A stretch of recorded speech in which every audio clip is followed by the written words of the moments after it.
Welcome to this presentation on tips for reading teachers who are teaching emerging bilinguals. Are you struggling to help your emerging bilinguals read texts with understanding and enjoyment? You are not alone. Many teachers are asking the same question while acknowledging that they have not had any training for teaching English learners. They find that using the same strategies for reading that they have used with native English speakers does not always work for English learners. In this session, we will look at what teachers should know about ELs, then focus in on one strategy called transliteracy. An English as a second language learner may appear able to handle the demands of functioning in an English-only classroom because she or he is competent in a variety of school settings, like talking with a friend in the corridor, playing ball on the playground, or speaking with the teacher one-on-one. The truth? English learners can develop peer-appropriate conversational skills in about 2 years. We call this social language proficiency. Developing academic proficiency in their new language, English, can take 5 to 7 years. Academic proficiency involves using English for more than speaking, reading, writing, or listening. It also involves learning information in content areas, which involves learning the specialized language that belongs with a content area.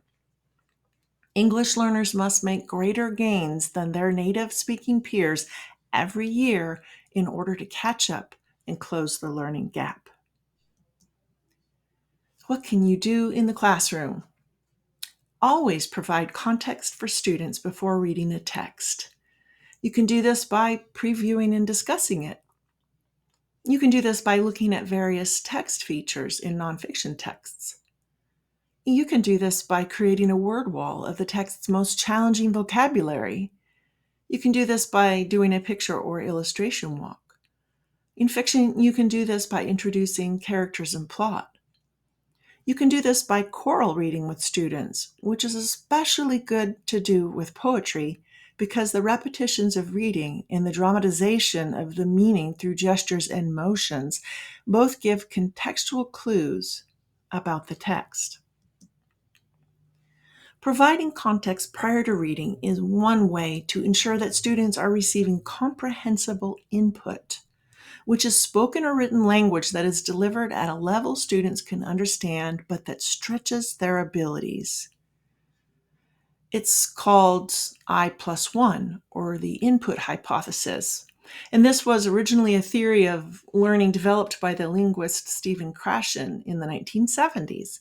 It states that learning is most effective when you meet a learner's current level and add one level of difficulty.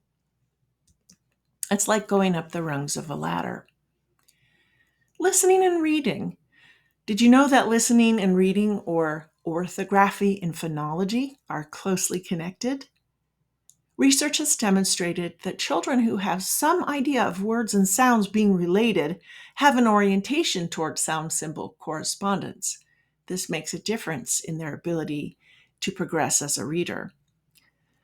This can be supported in the classroom through shared and paired reading, which provides English learners with opportunities to hear language while observing its corresponding phonological representation.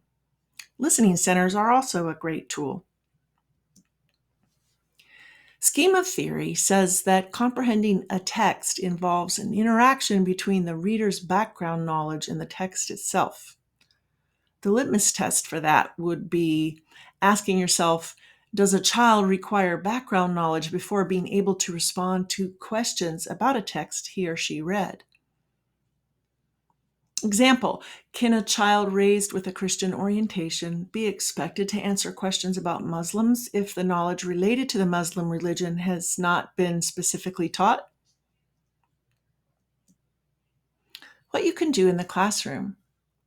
Build up your classroom library to include multicultural literature that does not reinforce stereotypes, but is accurate to ways of living and knowing. Choose texts for assignments that match the cultural schema and background knowledge of your ELs. for English learners. Utilize the language experience approach, which I'll talk about next, and incorporate translanguaging. The language experience approach gives students ownership of content they're reading. Shared experiences are an important part of the approach.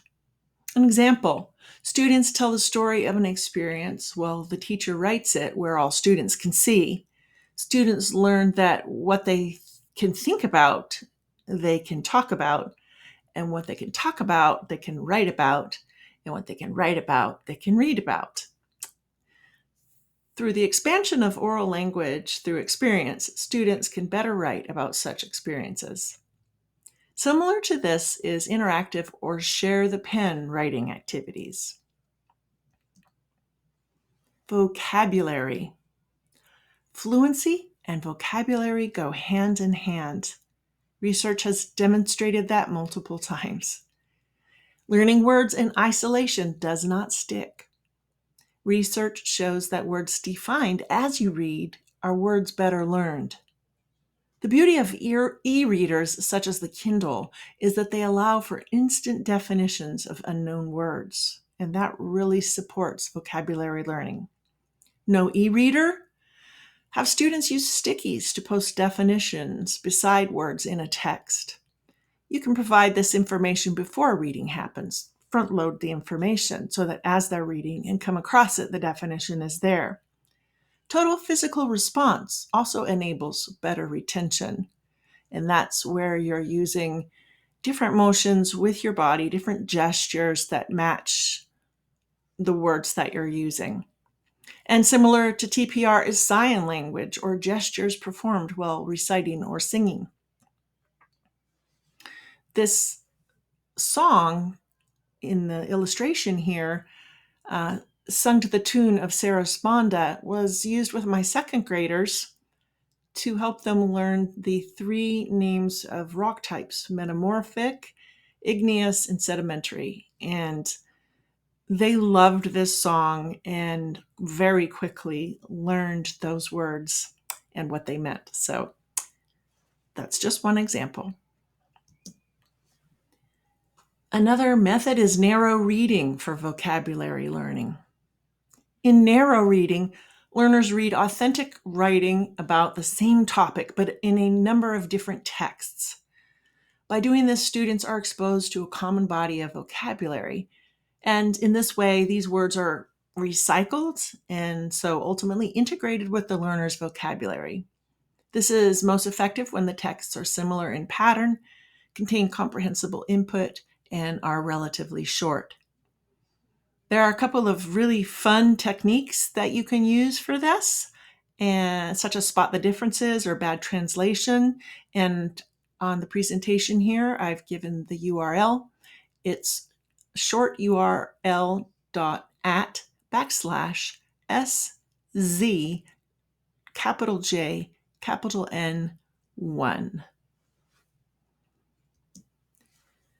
The environment in which English learners study and learn is at least as important as the methods, strategies, and approaches you may choose to employ.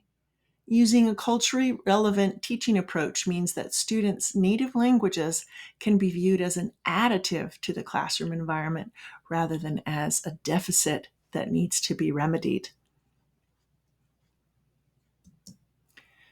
Transliteracy.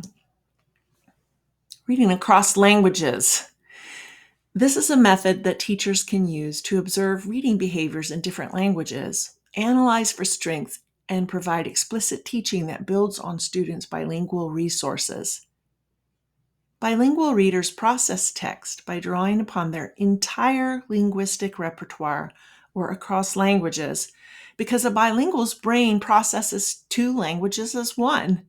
In other words, a bilingual is not 2 monolinguals in one. Literacy in one language can support literacy in another, especially with explicit instruction. Transliteracy as an approach is a deliberate cross-language teaching of reading skills. I invite you to go beyond this presentation and learn about a related method or topic called translanguaging. Phases of transliteracy in application. Observe in both languages to determine students' full ranges of linguistic knowledge. So you will observe and look for literacy behaviors in students' home language and emerging language, and the same for their oral language. You will analyze by considering what strength is exhibited in one language but not yet in the other. And then you will teach, or you will apply a literacy strength across languages. And there are 5 specifics to that. Honor strengths. For example, effective use of reading to punctuation in the language 1. Apply this in the language 2 by connecting it to a language 2 text. Demonstrate how with a clear model. Address any nuances by pointing out differences, such as how punctuation may differ between language 1 and language 2, and then invite the student to try the new strategy. In this table, you can see teacher scripts for the teaching phase of transliteracy.